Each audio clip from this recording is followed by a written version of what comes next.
And hello, loves. We are back for season 2 of The Chosen. If you haven't watched the review for season 1, I'd suggest you go back and watch those first, but if not, I totally get it.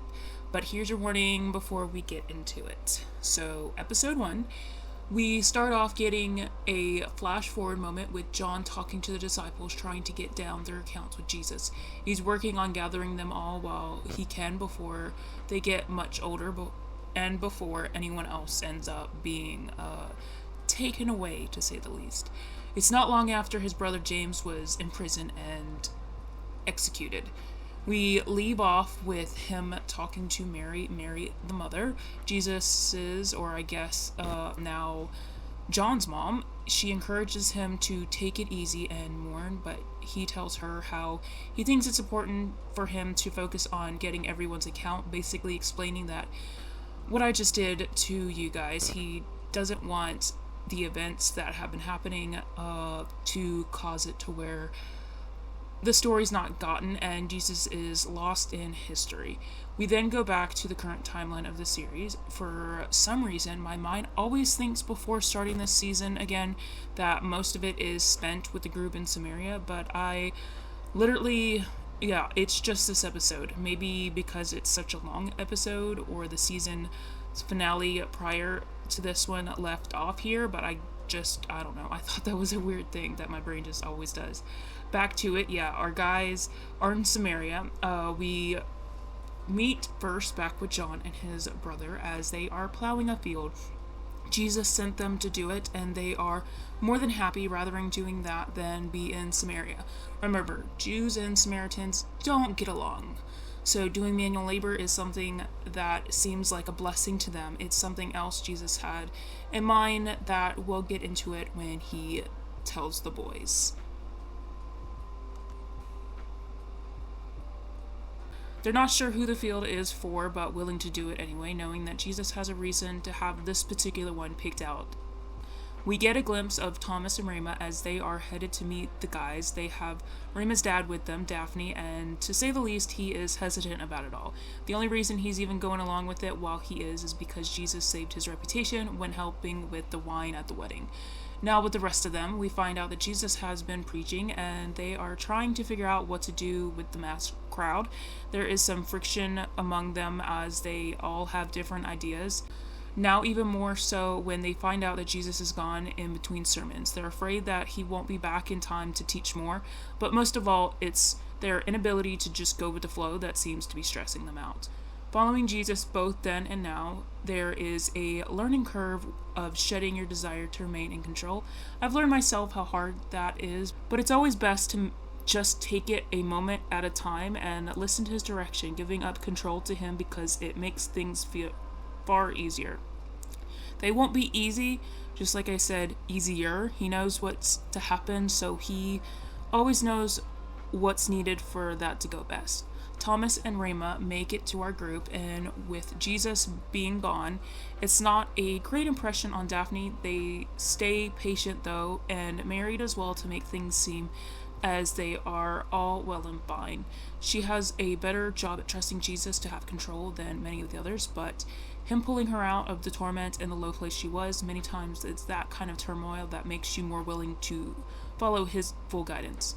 Disciples find Jesus, and it's while he is talking to a new crowd. See, our guy knew what he was doing. Let's just see if it hits them the same way. Jesus finally makes it back to where they're staying and meets Daphne. He wants to talk right away, but Jesus suggests that they stay the night and talk in the morning. We meet the next day with the disciples going to the market, and again, they are all conflicted in their plan of what to do next. They are worried about the many invites extended to them, and many of them have different ideas of who to go to. John and James inform them that Jesus actually has plans to make a meal of his own, but none of them know for whom yet. But it's enough to point them in the direction needed. The brothers seem like they are handling the go with the flow better than a few of our other guys, but with them in more of a feeling a lot more higher than the rest, that bit of pride might make you seem stable, but being humbled will show you your true stance, so they better be careful. Another invite is from our woman from the well. She's offering them to stay with her and her husband while they stay in town. Simon's not convinced she truly means it more than a kind offer, but she knows that she does when pleading. She wants to do whatever it takes to help them and Jesus. Before this, she was even telling everyone in town and dragging many to Jesus, a true heart changed and a beautiful soul.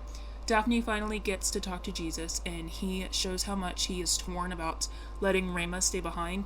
He's brokenhearted about it and makes it clear he's not a believer in Jesus, but his gratitude to show of it by letting his daughter stay is the best he can do. It truly is heartbreaking to see, but understandable. As a parent, your child is the most cherished thing you have, so that step, it hurts in a way most other things could never. I imagine it's like giving a part of your heart away. I also know it's something my sister says you can never truly understand until you have a kid of your own, something I probably won't ever get to have. Let's just say sometimes it's best to love what you have by not having them. Some curses don't deserve to be passed on.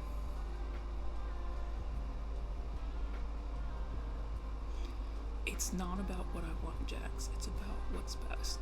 You've seen how I get. Do you really want a chance of passing that down to our kids? And if it doesn't, what happens if I have an episode watching them? I mean, Clover was right to keep Ollie away.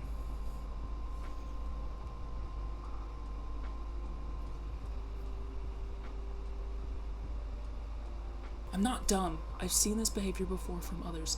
It's the cost that always happens when I want to see James again.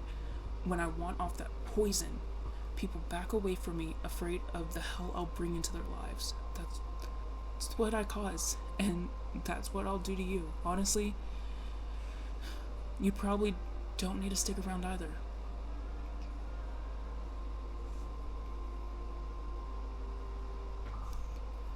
Okay.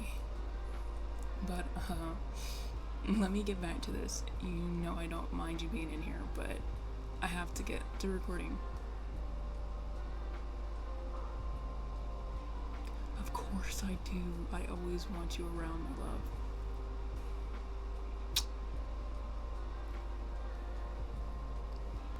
Jesus and the rest head off, and we find out whose field it was that John and James plowed the day before. It was a man Fatina told Jesus about who couldn't take care of it himself. He has a broken leg, and with no other help, the brothers are taken aback when finding out that it was for him. Jesus wanted to show him kindness with no added cost. His family is poor to the point that he can't even afford to share a meal, which is what Jesus asked for, but then clarifies that they brought the food and that they want to share with him and not the other way around. It's the plan that they had already set. They share stories by the fire, and Jesus then asks the man about his broken leg. The man shares what happened and realizes how horrible it was of what he did. He regrets Jesus helping him because he doesn't believe Jesus knows the kind of man he is, but as we know, Jesus knew exactly the man he was. The man was desperate and robbed a Jew with the help of a friend. He was afraid even then that the Jew was killed by what happened. It's something he seems to still hold over himself.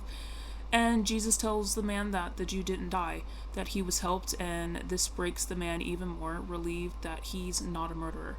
He's still confused that if Jesus knew what he did, then why would Jesus be so willing to help? It's a kindness that's shown that begins to work in the man, what many times works in others, because it's the love and kindness even to those that hurt you that can change them.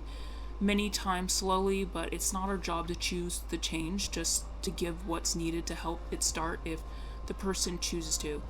And if not them, maybe it will grow something in someone else or even ourselves. It's not our place to decide where things grow, but it's our job to be the one to scatter the seeds regardless. It's the next morning. The guy Jesus talked to wakes up healed. His leg no longer broken. It's such a sweet thing. Jesus even mentions it to John when waking, and it throws him and James through a loop. Jesus mentions how one day they will too have the authority to do the same and even more, a promise we too have as believers. At breakfast, we hit another dispute among the disciples as they again can't come to an agreement of things. Jesus, on the other hand, takes off again to get some time alone. Of course, it's not long before it's taken away. James and John are now the ones feuding with the others. They head off after Jesus to get his input.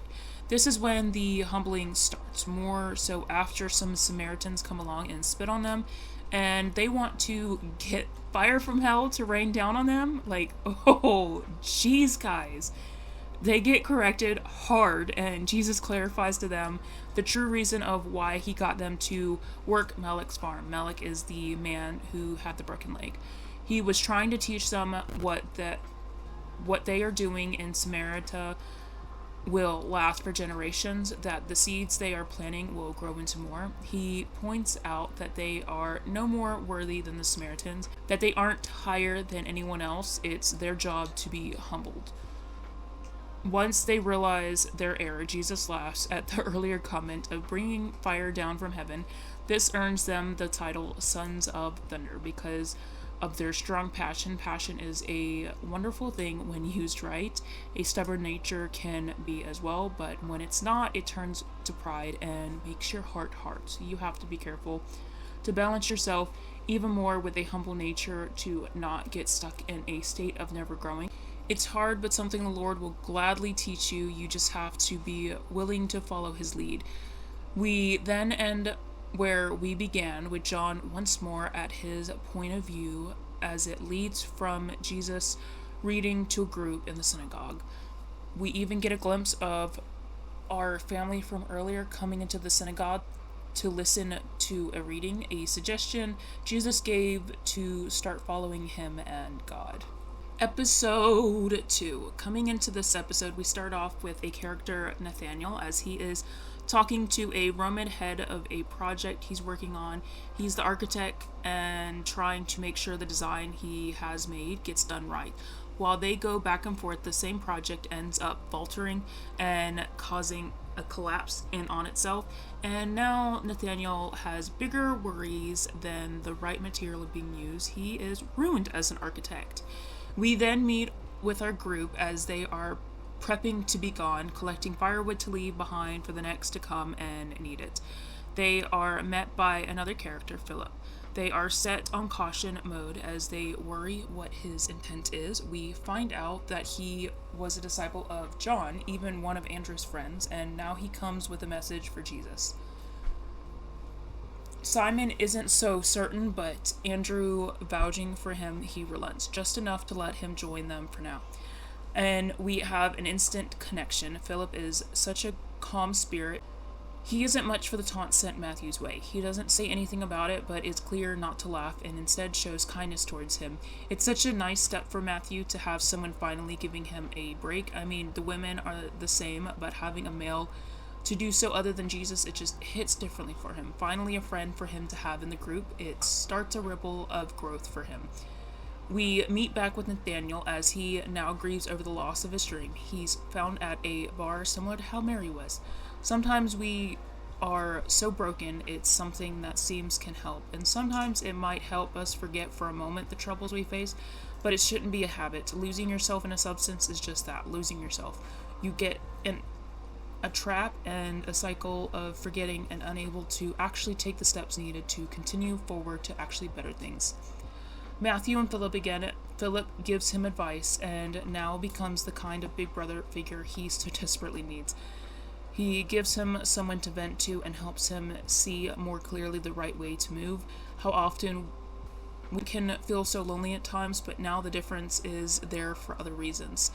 Being a follower of Jesus puts you on the outside, so in a way, Matthew just had a head start of knowing how it feels. But it's something that will give freedom in a way as being a follower gives you the grace to put your past self behind you and move forward in another light. Philip tells Matthew how he understands how he feels because following John, it put him on the outside of the world in the same way.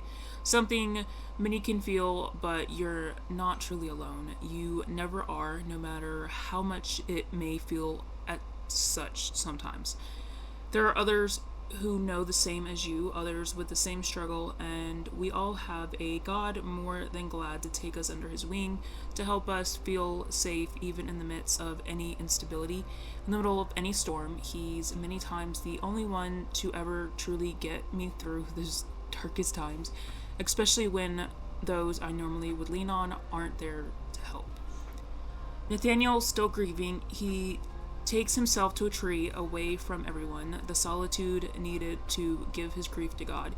He breaks down, asking if God sees him, telling of how he made his projects for God to show his beauty to others, not feeling as though he's being heard. He burns the plans he had, literally burning the blueprints he had drawn up, even taking the ashes to fall onto his head to show how much he's hurting. Jesus finally comes back to camp, and Nathaniel gets to pass on the message he was sent with. He was sent to now follow Jesus, so now we have a new addition to our group.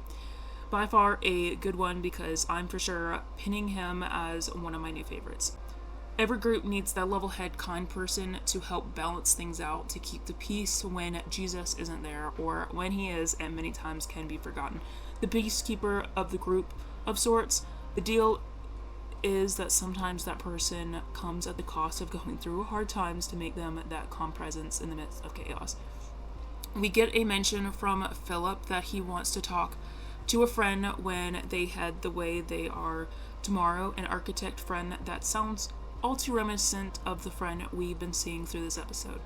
There's a bit of friction between Matthew and Simon. The next morning, Simon came to thank Matthew, trying to make the step of being humble, but his temper gets a little better of him when he overhears Matthew telling Thaddeus that he's been keeping a record. It just goes to show you how personalities can many times clash simply because of their personalities themselves not wanting to settle well with each other.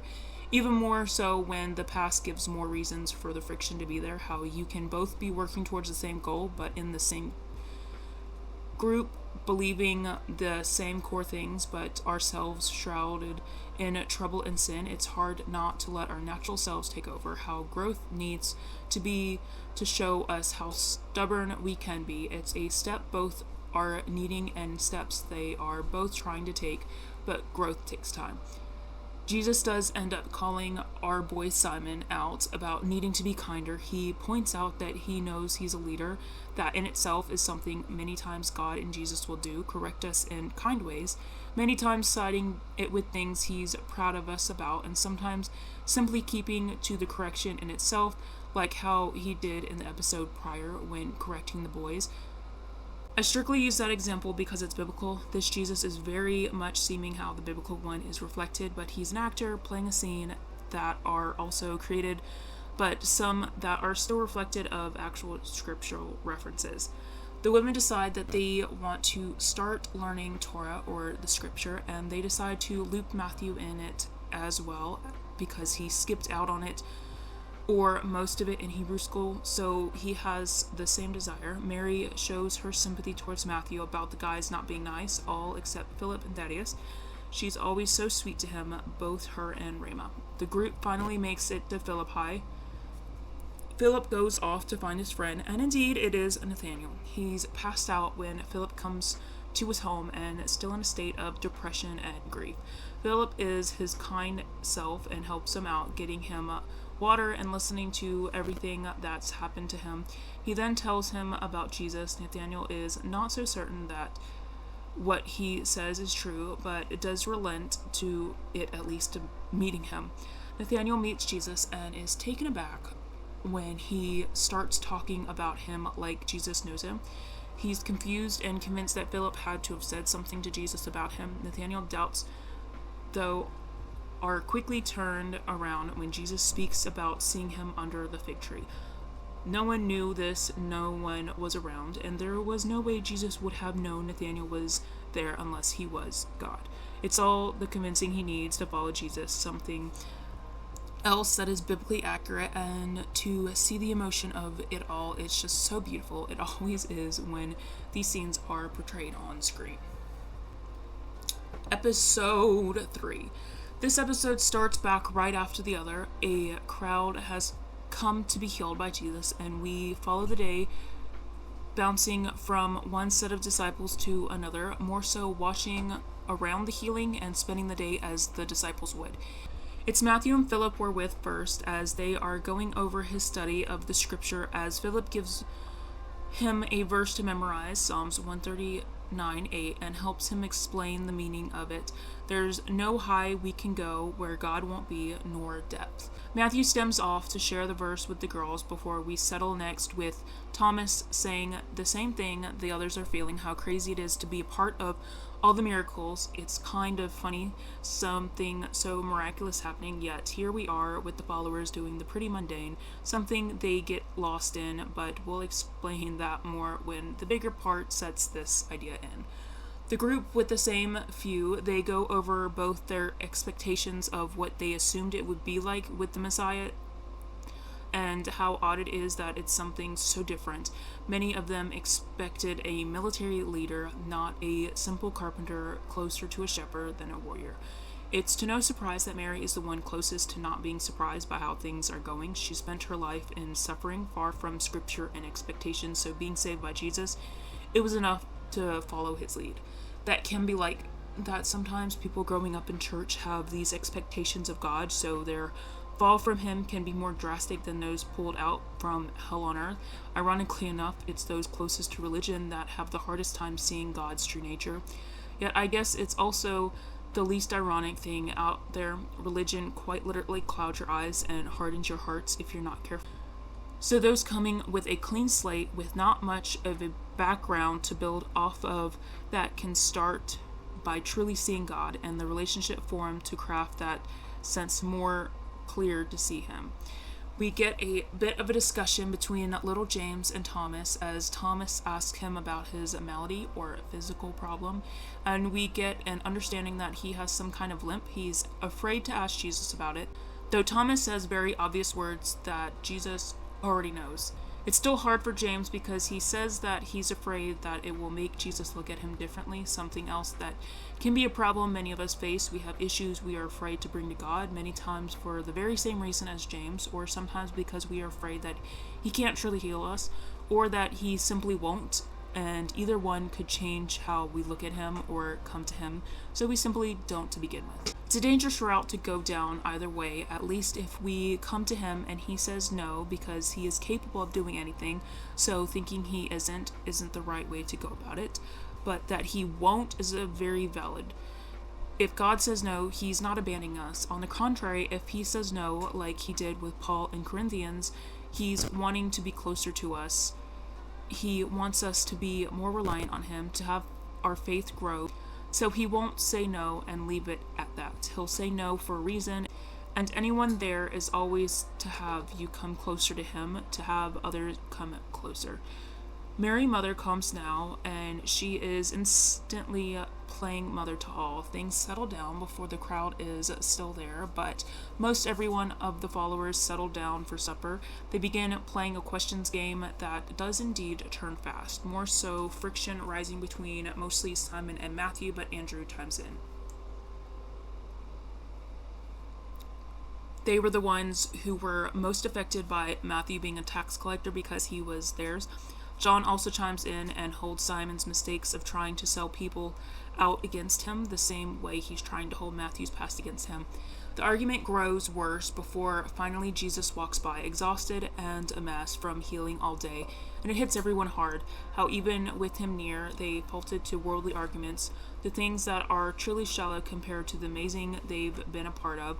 I think this scene was just amazing how it was done. Jesus didn't even do anything, just walk by, tell them goodnight, and conviction floods the ones in the midst of the argument with everyone else realizing too. No one even says anything, it's just silence falling and the postures they hold that says it all. We can so easily fall and forget the importance of it all compared to the meaningless squabbles we have. The hate and anger we hold onto, how it can poison us still when we are trying to follow Christ, and how we have to have our eyes set on him to remember why we are to let go of it all and how small it many times is. But back to it, Mary, his mother, rushes over to Jesus to help him, and it's the sweetest moment. She shared part of what it was like to be Jesus's mother earlier with them all, and speaking how odd it was to see him so small and to think how he was the Son of God. And though it's not said in scripture, it makes you wonder if it was something she thought. I mean, have you ever held an infant before? The fragile they are. It's crazy to think that Jesus was ever one, or a kid at all at that matter. She tells them how it seemed like he grew up so fast and how she many times felt sad that he didn't need her. So the moment of her being able to help him and him actually needing and appreciating it, he mentions the whole, what would I do without you? And it's just, it hits you hard. It's something so tender. This series really does capture so many of these tender moments. The way it ends with Jesus praying before the music settles out and just ends with the sound of nothing but the night, even into the credits. So it all just sits with you for a moment longer. Just, wow, amazing. Episode 4. We start off with a boy climbing a tree before he falls out and then becomes paralyzed. We then watch as he grows up and his life thereafter, his parents trying to help him to be cured, his mother dying giving birth, his father marrying again, and his brother growing up as well before he then leaves to become a zealot, leaving our poor boy, or man now, to feel abandoned. He then goes to the pool called Bethesda, where it's believed it will heal those who will be the first into the water after it begins to bubble. Our dude, by himself and unable to do anything more than crawl with his arms, he doesn't do well to be one of those to make it. He does, though, try before eventually giving up, deciding to stay at the pool as there is nowhere else he feels he needs to go, almost still holding on to that last bit of hope to stay, but not enough to try anymore. It's so sad. Another canon story. Our dude ends up staying for 25 years. Like, geez, I can't imagine staying that long somewhere, but I guess that's what happens when you feel like you've already lost everything. You get stuck and time passes before you even realize that it has. And I really do love how they did this transition scene, how they did it with both the brothers, as in reality they both are stuck in their own kinds of cycle. One just realizes it more that his path is dead than the other, but both waiting for healing and both going about it the wrong way. We then meet back with the younger brother we later find out is another Simon. He is watching a scene play out before pulling a knife on someone. It is quick when we find out that it actually is a training exercise as they prep to take out a Roman magistrate. Simon's official mission to start with, one heck of a start, I'd have to say. We officially meet with their group as they are building something, a tabernacle for the festivals coming up. The Feast of Tabernacles that is meant to remind the Israelites of their way through the desert after being saved from Egypt. This is a project Jesus asked of Nathaniel in the second episode. He was design the boost for them for the feast, and our old friend Shmuel is shown again as he decides to preach about false prophets. We know exactly who he's really meaning. This is definitely an obstacle for our guys to later deal with when they end up coming to the city. Jesus, of course, won't be worried. Another character is introduced, Atticus. He is a marshal of sorts, or an investigator. Our dude is investigating our other new friend, Simon, who we will just start calling Simon Z to make things a little less chaotic. He took note of his training earlier as he has been on his tail, something that stays much to the same for the rest of the season. A couple of her disciples, Nathaniel and Thomas, come across Shmuel, but if you recall, they have yet to have problems with him since they both came into the group after they left Capernaum. Our boy Matthew lets them in on the need to know, though. The good thing, though, is that for the same reason they don't know Shmuel, he doesn't know them, so they stay behind to listen to him to pass what he's saying on to the disciples. Plans get set into motion with our little murder side plot, as our disciples also do some prepping of their own still for the festival. They share a little meal once it's officially time and talk about prophecies, talking about Zechariah's mention of the same feast but referring to Gentiles too coming to join, talking about when Jerusalem is made new, the final Jerusalem, if you may. Tomorrow comes, and a few of our boys, Simon, the original Simon, John, and Matthew, go with Jesus into town. He mentioned the night before wanting to see someone, so that's where they are headed. I do have to say, I love what they did here when they are entering the city. The Romans have people crucified right outside the wall, which we many times forget how common the punishment actually was. Jesus wasn't the only one crucified, just the only sinless man. the only God that was. So that's what makes his sacrifice so much more. His death should have never happened in a fair world. So that's how it was used to pay for all of our sins. But on the way into the city, they linger the shot of Jesus when he's looking at one of the crosses, and it just hits hard. The look on his face, the soft music, just the knowing both his and ours of how that eventually is coming. I guess that's kind of why each season coming is a little bittersweet in the series. You know eventually it's going to end, and unlike many other series, you know how it's going to. You know, having the written official script and all. Our new boy Simon Z, takes a pause from his current mission to see his brother Jesse. That's our older brother's name.